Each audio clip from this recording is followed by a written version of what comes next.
Hey, good evening, everyone. Welcome to the Lacy Johnson Show, Lacy Johnson Podcast. We come to you every Wednesday, 6 p.m. Central Time. So join in.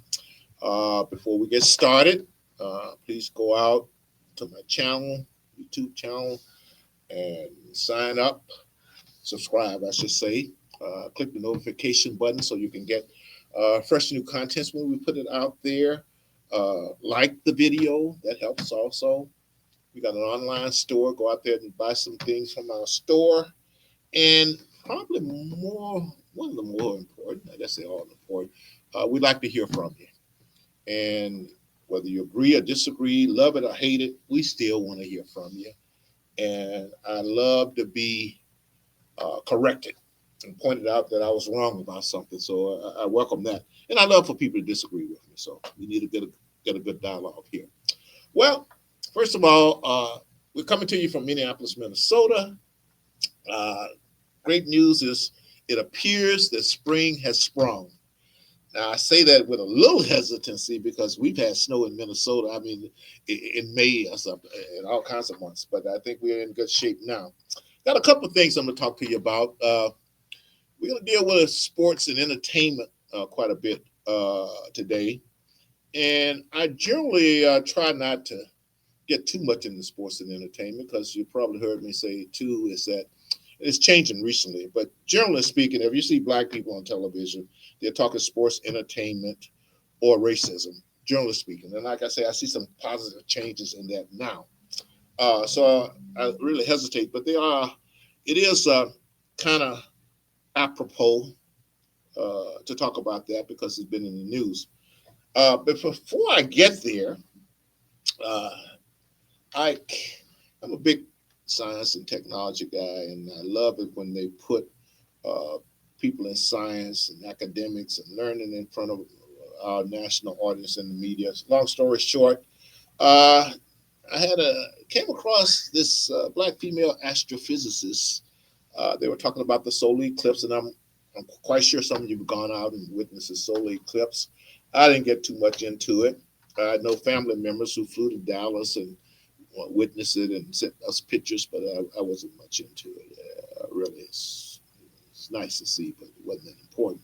But they had the sister on, and I'm gonna let Didida Eisler talking about the solar eclipse. And I'm like, wow, I pay attention to stuff like that. They got a great sister, black lady astrophysicist on, and I just want to introduce you to her right quick. Now, before we get there, the whole idea behind it, I guess it's kind of an analogy. I'm not sure it's a good analogy.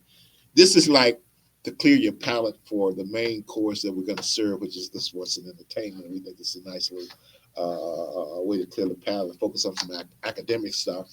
I just remember the first business trip I took to England, and we went out to dinner. By the way, that dinner is 2, 3 hours long because they cook everything fresh. But the point is, uh, as soon as we sat down, they brought us some ice cream, some sherbet. And I'm like, wait a minute, they're giving us dessert before we eat. And really, they had to explain to this country boy, I wasn't an international kind of guy at that time, that the sherbet was basically there to clear my palate for the real meal. So to clear your palate for the sports and entertainment, I'm gonna bring you a little academics with Dr. Eisler here. So here's Dr. Eisler, and I'll tell you a little bit about that once we show her. Everybody should know who she is, and go out and look up black astrophysicists and things. And that's one of my little pet peeves. Here we go.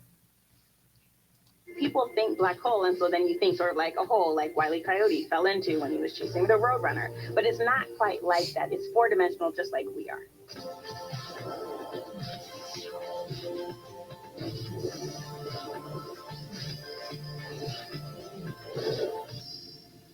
My name is Jedidah Eisler.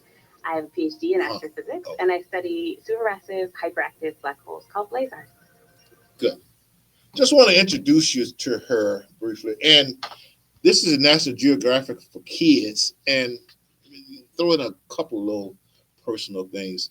My little grandson, 7-year-old, first grade, he's really into the solar system right now, and so he's always demanded that we buy him solar system. We got a little solar system hanging up in the ceiling in his bedroom, but long story short, he knows all the planets. He knows all the dwarf planets. He knows asteroid belts and everything else. As a matter of fact, at school they had him draw a picture of the solar system. He brings it home, and he's actually drawn the asteroid belt inside his picture, the solar system. I was just so proud of him. He came to us the other day and said, "Hey, I want you guys to buy me." He said it like that. I want the 5 dwarf planets. So me and my wife, we go out and we do our little research. And we come and say, "Hey, here's the 5 dwarf planets. You want these?" He takes a look at them and he goes, "Nah, dwarf planets are oval." And he's looking at these pictures and they're round. So that's the kind of kid he is. And I love to see our kids get into other things, especially anything dealing with academics. I think we're going to always do well in sports and athletics. And so just broaden the base. And let me say this, because people read stuff into what you're saying that I never think about. That's not to imply that there's not a lot of our kids already into that. The interesting thing about it, he studied in the solar system in the first grade. And, and that's good, but it's going to allow me a chance to come and put a comment on our education system. I thought about that. I liked it when I first heard it, but the more I thought about it, I'm like, our kids can't do math, reading, writing, and they learn in the solar system in the first grade. And then I thought about the time my own son, I think he was in the 7th grade, and he brought some math homework home, and he was struggling with it. And I decided to help him and see could I help him with it. I look at the problem, and guys, I'm like, is this what you guys are studying in the 7th grade? I didn't study this until I was in college. In fact, I told him, and I'm serious, I don't have any data to back this up. Just guessing. Look, half the CEOs no, 90% of the CEOs in this country couldn't solve this problem, and they're giving it to him in the 7th grade. And look, this is my thing. Make sure they know the fundamentals. I think I, I like the fact that they're doing it, but the more I think about it, that might be a mistake. Just make sure they get the basics first before you move on to the solar system and everything else. Make sure they understand fractions and percentages and things like that. Uh, and it's interesting because kids across the board are not performing at grade level in math, in science, in reading, comprehension. So I don't know. They might need to take a whole look at that stuff. Maybe they're rushing these kids too fast, too soon, and not making sure they get the fundamentals. I hope that makes sense to everybody. So we've talked about Dr. Eisler. Let's get into what I want to talk about today. Uh, Sports and entertainment. In the sports world, we told you about the solar system, solar eclipse. In the sports world, it was NCAA March Madness time, and which is my absolute favorite time of the year. And the NCAA is absolutely tournament is absolutely my favorite sporting event, bar none, including the Super Bowl. And I just love this time of year. I used to plan my days off and my mental health days at work around the NCAA tournament. So this year, great tournament. UConn, boy, those guys were just above the competitive level of all the competition. That's not a good way of putting it. And they just blew everybody out on the men's side. So I love that. But what got most of the attention was the women's side. And man, let me back up. I've never were up until about I don't know 3 or 4 years ago. I was never a big fan of the women's game, and I always try to give myself and others a second chance. So I decided, well, maybe I should check out the women's game again during the WNBA playoffs. And that first year, I think it was Seattle and Vegas in the finals, and the next year was the New York Liberty in Vegas, I think, in the final. But the bottom line, these teams were stacked. These ladies could play the game. I enjoyed watching them. Uh, the only issue is they'll never be like the men, dunking and flying through the air. And I think the biggest thing is just the leaping ability and the strength part of it. But they have some fabulous, fabulous, fabulous women basketball player. And up until last year, my all-time favorite female basketball player was Cheryl Swoops. And I just happened. And by the way, I've seen the Miller. I go all the way back to the Louisiana Tech days. Louisiana Tech and Delta State, way back in the '70s or '80s, they were winning championships, and it's have involved there. But the point is that must have been about 10, 15 years ago, longer. Cheryl Swoops played for Texas Tech, and I think she scored like 47 points in the championship game. So ever since that, and the way she was scoring them, she's been my all-time favorite female basketball player until Caitlin Clark came along, and this was the story I want to tell you. She just reminded me of Steph Curry, and I tell everybody I'm a fan of shooters. I like the guys who strike fear in the opponent's eyes and mind as soon as they step across half court. And to be honest with you, I know there's a lot of old school coaches out there that think the game is going to hell, but I never thought that. I love the fact that the 3-pointer is has a very I don't know a strategic part in today's game. Long story short, I saw Caitlin Clark play, and she's just doing some things I'd never seen a woman basketball player do, and I became a fan of her. She became my favorite college player. Now, the trick is, and I don't know how to approach this delicately, race into the picture, and I've never been one who stressed people's race a lot. You know, I mean, I don't believe in judging people, individual, by the group they are a part of. I don't get into that group stuff, and you can imagine a lot of people interpret that as me not being sensitive or me being too much, uh, too unbiased. I'll put it that way. So I'm being diplomatic here. But, I've always uh, challenged myself to not relate to people based on the group they're in. And because I don't want people to relate to me based on the group I'm in. Relate to me based on the person you're talking to, the individual you're talking to. Uh, Long story short there, uh, I, I often ask myself, would I feel different about Caitlin Clark if she was black? No. She'd still be the best basketball player I've ever seen. That is, I went to the University of Minnesota, and I'm always rooting for the Big Ten team. I don't care what tournament it is. If they're from the Big Ten, I'm going to root for them against anybody else.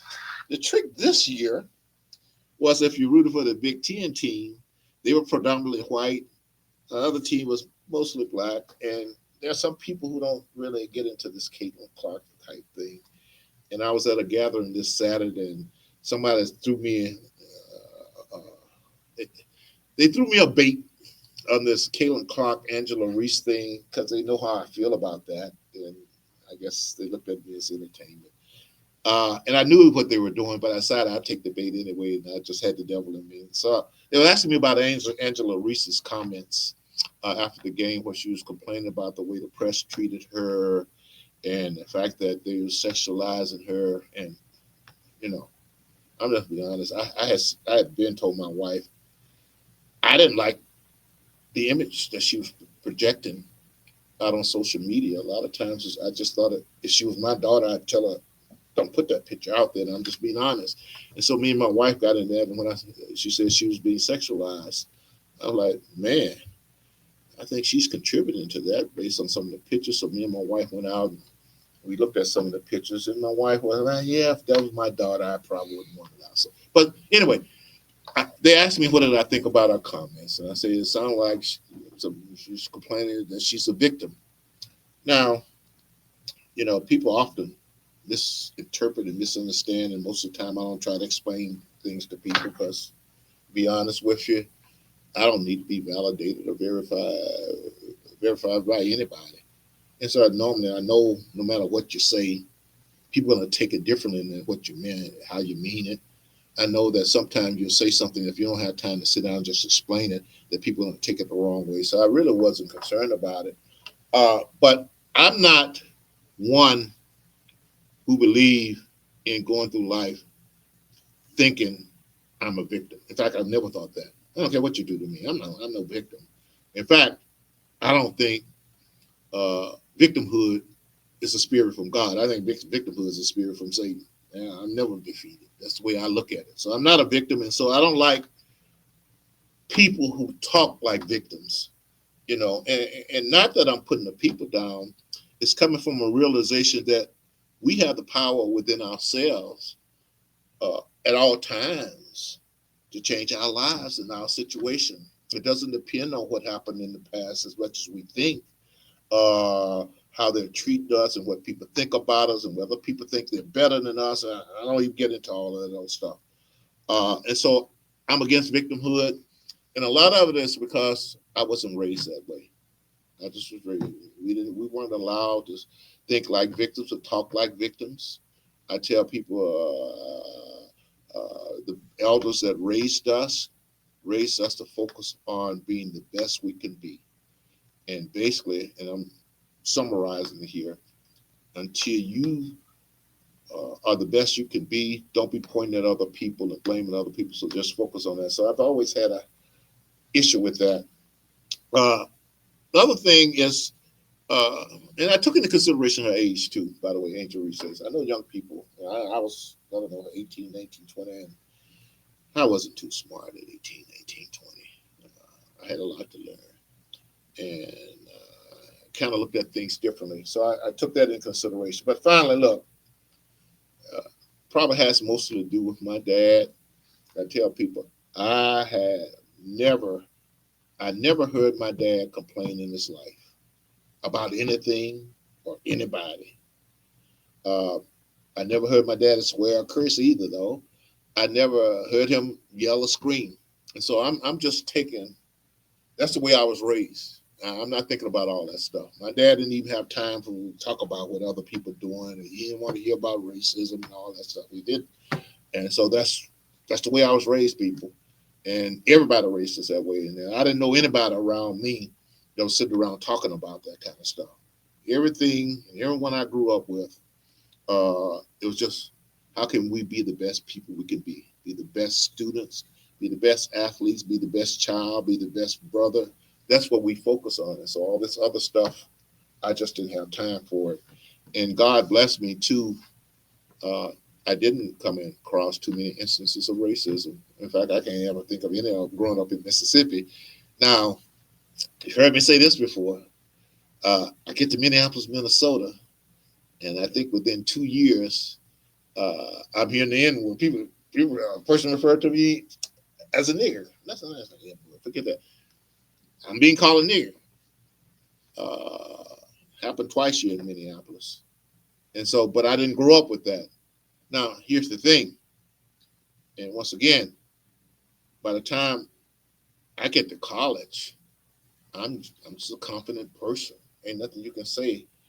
I've never disliked anybody in my life. So when that guy said that, 81-year-old guy at a hospital here in Minneapolis wanted to take him down for X-ray. But when he said that, it didn't bother me at all.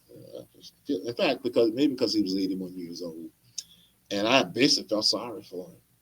And a lot of times, I felt sorry for him in a lot of ways because a lot of times when people are doing things, and a lot of people around me don't understand this, they think you're being taken advantage of. I'm like, huh? Nah, you ain't hurting me. You're hurting yourself. He didn't hurt me at all. And how was he hurting himself? In my mind, was you don't know. You miss boy if you don't like people because of the group they're in. Just imagine how many great good group, how many great people are you just dismissing and not getting to know? How many great cultures, music, food, and stuff you're just dismissing and not getting to know? So I kind of felt sorry for him for that. But that's enough about the victimhood. I think Caitlin is going to be the number one draft choice. I think the final between South Carolina and Iowa, I think it's roughly 18 million, 18.9 million viewers, and I think it's going to be great for the women's game. Just like Magic and Larry Bird uh, had a very positive influence on the future of the professional basketball NBA. I think Caitlin Clark, Angela Reese, and all of them are going to be bring a lot of attention to the WNBA next year. And oh, by the way, there's some great other players. I think Juju Watkins, the freshman at USC, she might supersede all of them. She has a game. In fact, she got a I don't know how to put this. She almost got a guy's game, and there's others out there you can say that about. But pull up jumpers and everything like that, mid range jumpers. I just seen her. If she's hanging there for 4 years, she's probably gonna supersede all of them. So that's it about the NCAA basketball. I was disappointed that Iowa didn't win because they're from the Big Ten, but I was happy that South Carolina won it because Iowa basically put them out of the tournament last year. They were undefeated last year also. So that's kind of a karma or revenge thing that's going on there also that I was glad to see. Um, so that's about in the world of sports. Uh, there's been a lot of news going on also in the world of entertainment. And I'm going to talk about that a little bit. I just came from the barber shop and, we have these barbershop conversations and we were talking about the whole music industry, the situation. I don't know whether a lot of you have been following it with Puff Daddy. And people that know me know that I have I don't know, different way, strange way. That's a strange way of looking at things. Uh, the interesting thing about the Puff Daddy situation, we've all known this has been going on for a while. We've known it. Just like with Hollywood, Harvey Weinstein. No, everybody knows what's going on there. But they don't report on it. Uh, I understand that and you can't take any of these things to heart, but I always try to get to the power and money that's behind this stuff. And I understand that Puff Daddy or P Diddy or whatever they call him nowadays, Sean Puffy Combe or whatever. I forgot. I don't follow that. He had a falling out with this very expensive and connected liquor company. I used to have the name of it. And he was suing them. And there are some people, including his bodyguard, who suspect that that's what's behind it. Because, like I say, let's not kid ourselves. Puff Daddy, I'm not going to mention another name, but just about all of them. It's a culture. Think about your favorite rapper of all times. And even if you think about a lot of them that's doing all this macho stuff in public, think about they're all part of that system. Don't you fool yourself. It's a culture. We're going to talk about the culture in Hollywood also, but this is my issue because I'm always looking at it, how it affects the poor communities and the black communities. And we were talking about this at the barbershop today. Basically, they're making, they're changing our culture by stressing drugs, guns, murder, the way they present women. This is us. They made it, not only have they made it acceptable, they made it part of our culture. And really, I think were understood the results and the implications of it, we would boycott that music. That was a time when rap music was positive. You had Public Enemy, 911 is a joke, don't trust it, those type of things. That was social commentary, and even with love, and those type of positive songs. And then somewhere down the line, our music became all selfish, all have a good time, have fun, all money, all about drugs, all about sex. That's where our music is nowadays. And somehow we as a community, we as a culture, we aren't saying anything. I think we should just stop buying the dang music and stop letting our kids buy it. But like my young nephew says, is that you can't undo it, Lacy. And he just might be right. So with the situation with Puffy Cone, uh, there are a lot of ungodly things going on there, and I just want to give you a taste of the entertainment industry, both Hollywood and uh, how with the record industry. And Prince has some great words about that. Basically, what he's saying and what I've been preaching is that we need to own our own stuff. We need to do our own thing. And I've been out here ever since I left the corporate world trying to do what I can to help. I don't know whether it's always helpful, but after 6, 8 years, I've come to the conclusion that you can't rely on politics. You can't rely on outside people. You can't rely on any of that. And not that any of those institutions don't have good intentions in mind. What I've learned, and once again, the devil's always in the details, is that there's a cultural difference here, that people don't understand the culture you're in. I mean, that's a different culture between a CEO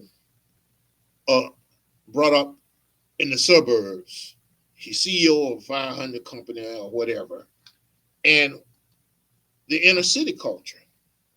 And it's easily to misunderstand or misjudge people from the inner city.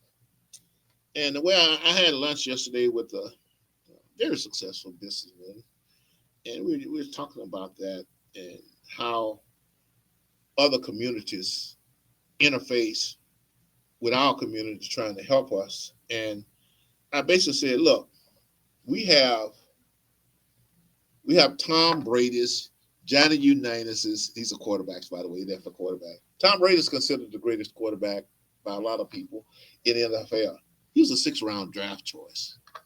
Uh, Joe Montana, probably considered the second greatest quarterback of all time. He was a fourth-round draft choice. Uh, Johnny Unitas didn't even get drafted, so he's in the top 10. The point I'm trying to make, a lot of these all-time greats, they didn't look good on paper. And that's the way I try to explain it to my business associate. A lot of the guys don't look good on paper, but you look up, they started an energy renewable fund. They're out in Washington, D.C. doing things. They started a studio. They're recording music. And, we all got some type of stuff in our back. Well, shouldn't say all. A lot of us do, because it's just around you all the time. And a lot of stuff is part of the culture. A lot of the things that you think, and I could get in a lot of examples, are just dysfunctional. If you understood the culture, it makes absolute great sense. And so that's why I want to talk about the culture of the music industry. And I got a videotape of Prince talking about that. I'll show you right quick, and I'll come back to address that right quick.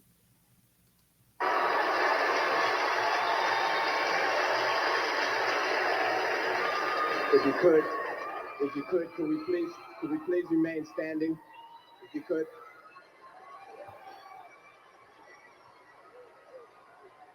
Check this out. I want to read something for you. Some people find it odd that when we win anything in this game, we give praise back unto God. Well, in somebody else's game, any triumph makes us feel blessed.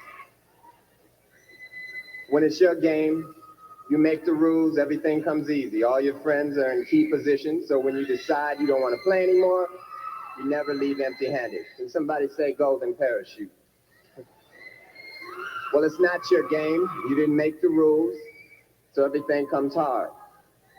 And as long as you're signed to a contract, you're going to take a minority share of the winnings. A select few of us will do well. The majority will not. So as a people, we'll be considered a minority. But stop. Let's take a moment and look at yourselves.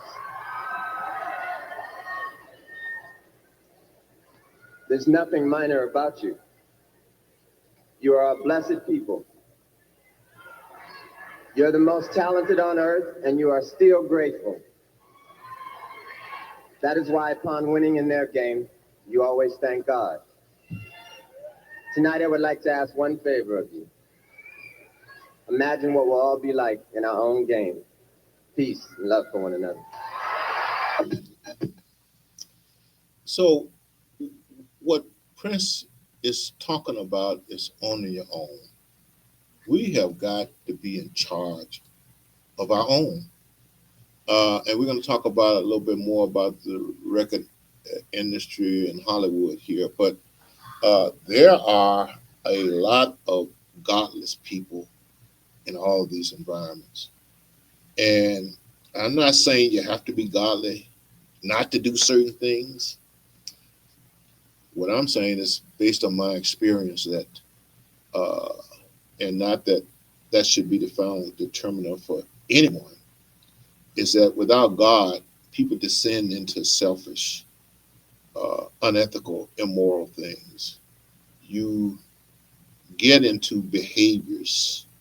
I mean, the type of things that's coming out right now, and I'll let you guys go out there and check it out for yourself. It's just ridiculous the way that the women are being treated.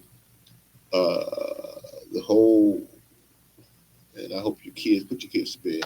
The whole sexuality of these industries, it's just ridiculous.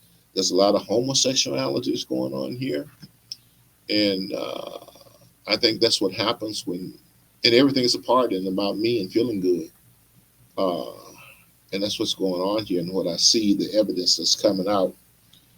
But the bottom line is that behind Puff Daddy, behind Jay-Z, behind Rick Ross, behind 50 Cent, behind all of them, Busta Rhymes, Ja Rule, that I probably got some of the modern ones. Oh, Drake,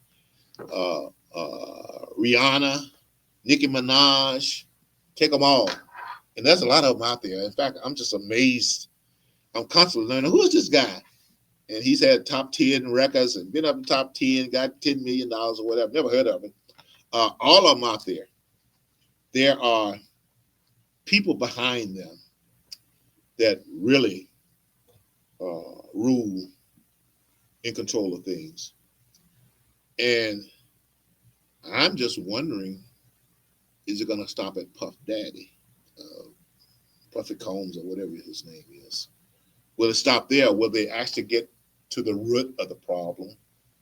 And I know it's naive for me to even ask that. They're not going to, because the people that at the root of the problem are the money and powerful people and connected people. And so they're going to sacrifice Puffy Combs for an industry that's morally decayed, uh, and let most of the good people that go free.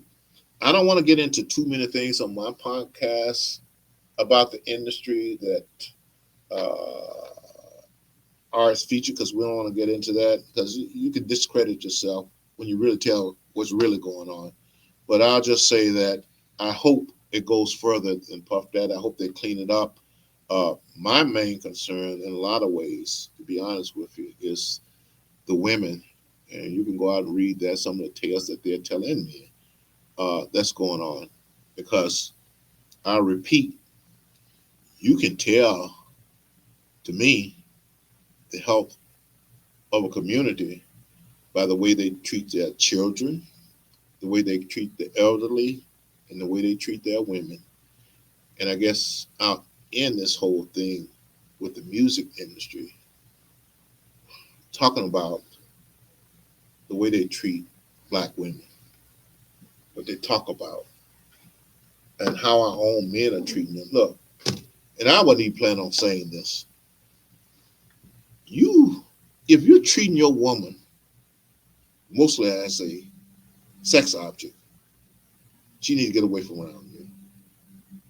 That you need to look at the beauty inside of her, spirituality, intellect, intelligence.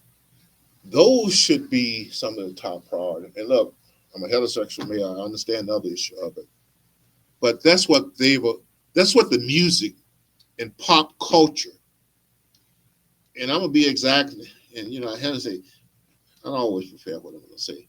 That's what they're doing to our black women. They're just, and I don't know how they get away with it. I don't know why we tolerate it. We shouldn't let them be talking about our women like that. And then our women themselves. I think I should even get into this. What is that? Fox the Red or something. Some of these videos, some of these songs, some of these lyrics, it's just ridiculous. And that we bought into them. We're dancing and singing to them. Our kids are dancing and singing to them. And by the way, this is kind of like a slight aside. Make sure your kid is not alone watching cartoons nowadays either. I monitor my 7-year-old grandson's television watching, and summertime, some of those cartoons, they're swearing and cursing and saying things like it's an X-rated movie. And in fact, I was saying to my wife, what person would produce a cartoon? What's going through their mind to produce a cartoon like that? But once again, when you're in a godless, almost demonic kind of culture, that's what comes out of it. And I don't know how anyone can think that's good for us anywhere. Our country, our community, our people, our family. I can't explain it. But evidently, there's a lot of people out there who think it's good for us, or they persuaded us that it's good for us. So once again, the music industry, I wish they'd just tear it all down and start all over again. I wish that the black artists would form their own companies, don't rely on no one else. I know you have some distribution and all that kind of business infrastructure set up that you might have to rely on, but try not to rely on other people, leaders in that industry, to control you and influence what you do, because I understand that Puffy was groomed by another brother who was groomed by one of these rich and powerful people in charge. Well, I'm gonna mention his name, Clive Davis. So there's a Clive Davis link here. There's some other people in the background that's basically training and mentoring and controlling what's going on in the rap and hip hop industry. And I probably went on too long about it, but it's a pet peeve of mine. I can't believe the music that's out there nowadays. And you compare that with the movies and the television shows in the pop culture. We got to start thinking for ourselves. We got to start rejecting that. So that's enough for that. And segueing a little bit, we talked about the record industry. We talked about Hollywood, and keeping in mind these are the people that's influencing. Oh, by the way, in all of these industries, they got gatekeepers. And if you're black, there are black gatekeepers. Cat Williams has talked about it. A lot of people have talked about it. And so we got gatekeepers. The gatekeepers, to me, they're kind of like house Negroes that Malcolm X talked about. And they're out there getting rich off of our suffering and our pain. As a matter of fact, you've often heard me a lot of times, I don't think I could live in a mansion knowing, and I've come across a lot of people, I know a lot of personal stories of poor people suffering, of poor people dying, of poor people being addicted. And I just can't see myself sitting up enjoying myself knowing that this is going on in my community. I can't see myself just leaving my community for a better life and leaving everybody else behind so I can enjoy myself. And so I got to ride around in a luxury car and I don't know, all these designer, Louis Vuitton, I'll use them, and designer watches and watches that cost $100,000. I mean, and by the way, to each his own. I'm not saying this is just me. If that's what makes you happy, as long as you ain't hurting nobody else, go do it. That's my thing. Freedom means to be free to do anything you want to do, as long as you're not hurting anybody else and breaking the law. And I'm in favor of that. I'm just saying, for me personally, I couldn't do it. And I'm just being honest. I don't know how other people do it. I don't know how you live in a $40 million in Hollywood knowing about the suffering on the south side of Chicago. And you got 40, and you sitting on top of $200 million, and you're not taking that money to try to do anything about it. I just don't understand that. I don't understand being a billionaire and just riding around and hanging out with the folks. In fact, I don't like all them parties anyway. I don't even like banquets. And I've never been one to go to a lot of social gathering. So that's just me personally. If that's what makes you happy, like I said, as long as you're not hurting anybody else and it's legal, go do it. And but especially stay away from your kids, man. That's all I got to say. One more thing here. We're talking about different cultures and institutions and how they're impacting our culture. I got something here about God and Hollywood, and I'll play this for you right quick. This is something that I know and you all know. Let's look at this right quick. A lot of Jewish folks are in Hollywood, and that seems to be okay with a lot of people. But some other religions, particularly if you're a fundamentalist Christian or if you have Christian values, a lot of people frown upon that. Why do you think that is? And have you had difficulties with that? I don't know. I haven't had difficulties. I have had, and I won't throw any people under the bus, but I have had moments where I was on stage receiving an award in front of my peers in Hollywood. And there were people in the crowd that I have prayed with before dinners many times. And when I thank God, I saw some of those people go to clap, but then notice that, whoa, it's a bad thing on my resume, and then sit back on their hands. Oh, wow. And that, So the point of this is that God is not good for your resume in certain cultures and certain environments. And it's kind of sad. As a matter of fact, he's reminding me, I had a very good friend in the acting, did network TV shows, soap operas, movies, and things like that. And once I was visiting him, and in fact, he's no longer acting, and he explained to me, he said they would not give him roles because he would not do drugs with them. And this was 20, 30 years ago at the time. He's since gotten out of it. He said what was stopping him from getting roles was he would not do drugs with these people out there. And this is the same thing that Matthew is hinting on. It's always been that way. I'm going to just be straight on. Hollywood is a den of iniquity. And the stuff that they produce is reflective of that. Think of this. And I could go on forever. When they discovered, well, finally admitted that cigarettes causes cancer, and they decided it wasn't a good idea for people to smoke, one of the first things they did was write up rules of how cigarettes would be placed in movies. Well, it couldn't be in the ads anymore. They got rid of the ads. I don't think you can do it on TV. They got rules for cigarettes. You don't hardly ever see anybody smoking anymore. Is what I'm getting to. And I mentioned this before. There's a lot of people going around yelling about gun violence and yapping about it. All of Hollywood, probably, per se, the majority of Hollywood. Have you sat down and looked at what they're putting in these movies? The point I'm trying to make, why are there not rules for violence in movies? I know they got the rating system, but once again, you got rules that say you can't put cigarettes in a TV show. You can't put them in the movies. You don't see them in the movie. But you can walk in and see a guy just pull out something and shoot up 20 people and blood flying everywhere. And we're concerned about violence. These people are not uneducated or stupid. They know the impact of constantly showing this violence in these movies and TV and in the media that it has on the psyche of the people in this country. Yet they continue to do it. And once again, if you want to understand why, I say follow the money, follow the power. And if you put in enough time, you can follow the money and the power.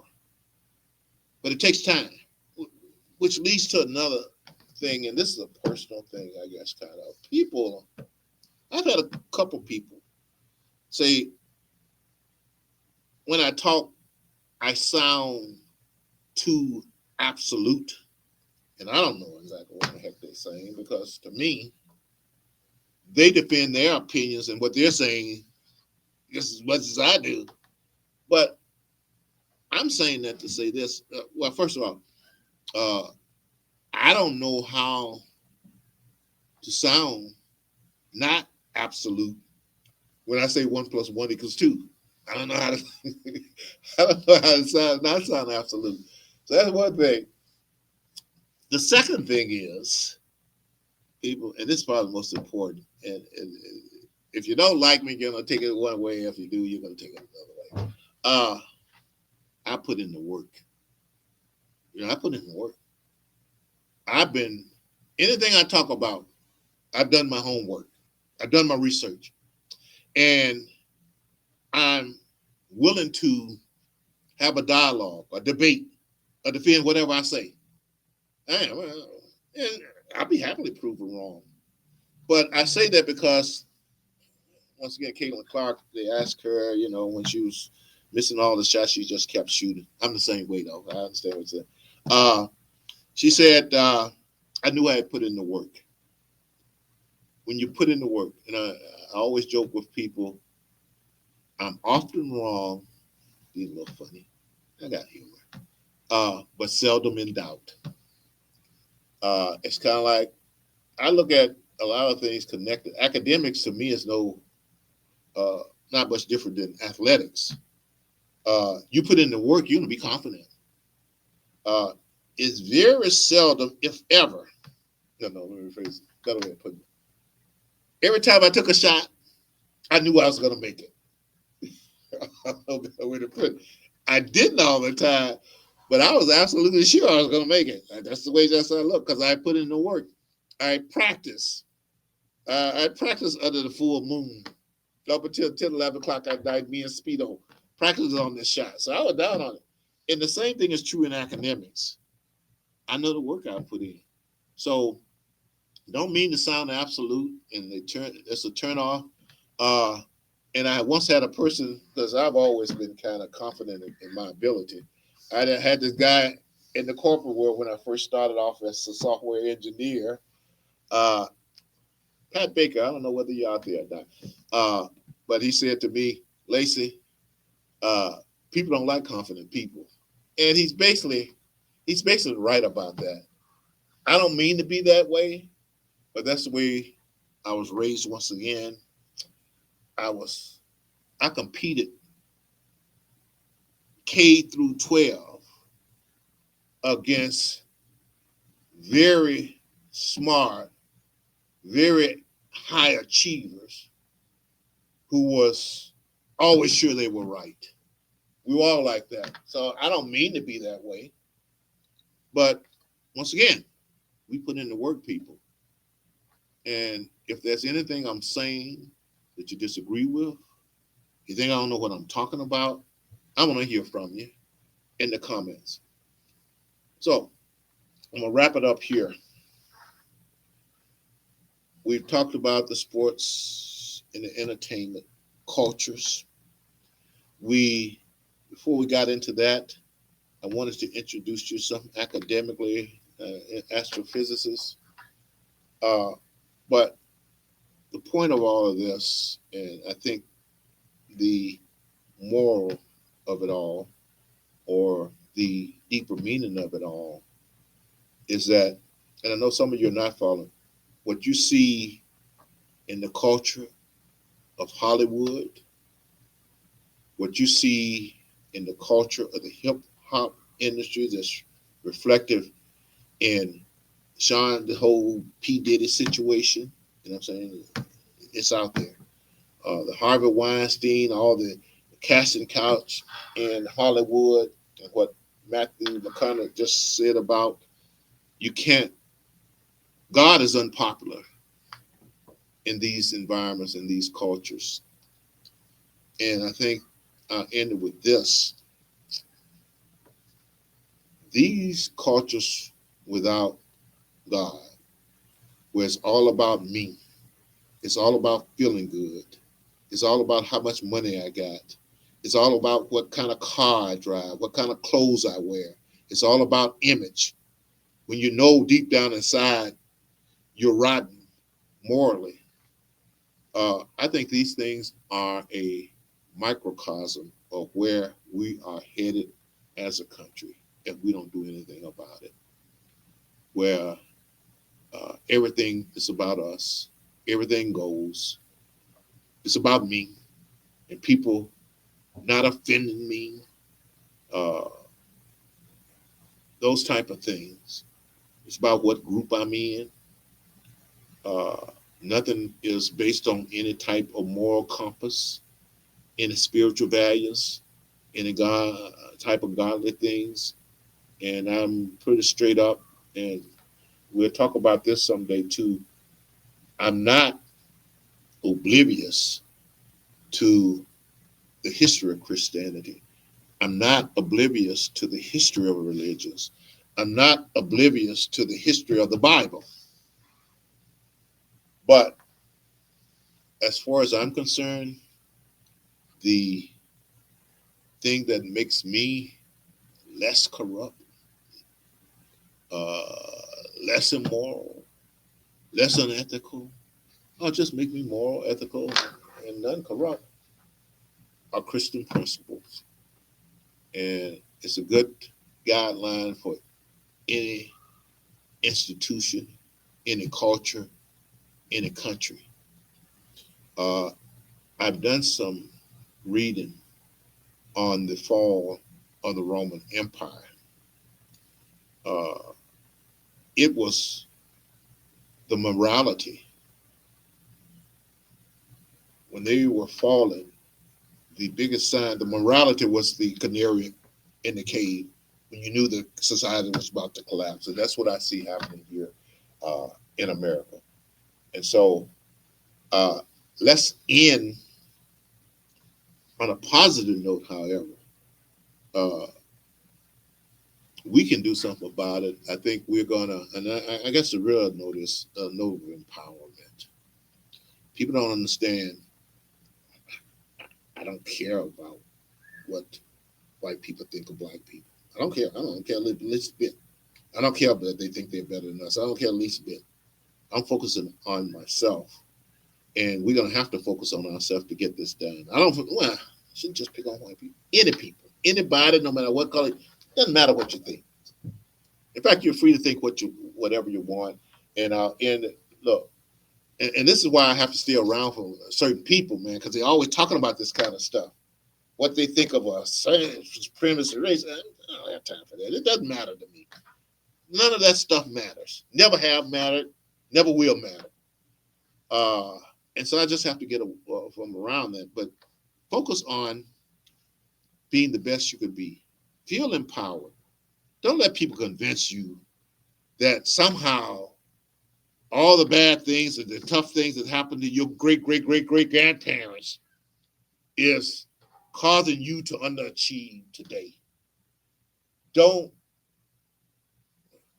and Prince hit on it, the positive note. What sustained me? And I have a lot of friends who, especially white supremacists, white privilege, all that. Look, uh, like Prince said, we were the first people on this earth, man. All the knowledge on this earth come from us. We constructed the pyramids. And to this day, they can't figure out how it was done. Uh, Basically, found in math, science, all that stuff, writing. Why are we trying to justify at least some validation or justification from someone else? The first people. And so my constant refrain when I get in trouble, that a lot of people don't want to hear that. They want to hear this victimhood and racism. Focus on being the best you could be, both as an individual, as a family, as a community, as a state, as a country, whatever unit it is. Let's just focus on the best you can be. And what it did to me is it changed the world for me, how I viewed the world. Things that I thought was important, I learned were not important. What other people thought, I learned is not important. Whether somebody think they're better than you, it's not important. And I learned to appreciate my Christian background and the fact that I was a child of God, and that my success in any situation depends upon me in my relationship to God. In fact, I ended with this. The very definition of success. That's a tricky one. We'll talk about that later. The very definition of success depends on the understanding and relationship of God. Are you successful because you won 6 NBA championships? Maybe. Are you successful because you're a billionaire? Maybe. If that's your definition of success, the things you do and the things you say will be different than the things I do and the things I say and the things I prioritize. And that's fine. It's about freedom. Anyway, Lacy Johnson, go out, like the podcast, click the notification bell, sign up for the newsletter, visit the online store, and comments. Disagree with me. Let me know what I did bad, what I did good, what you disagree with, what you agree with, and we'll see you again next week. Thanks, Lacy Johnson. Signing off, Lacy Johnson Podcast.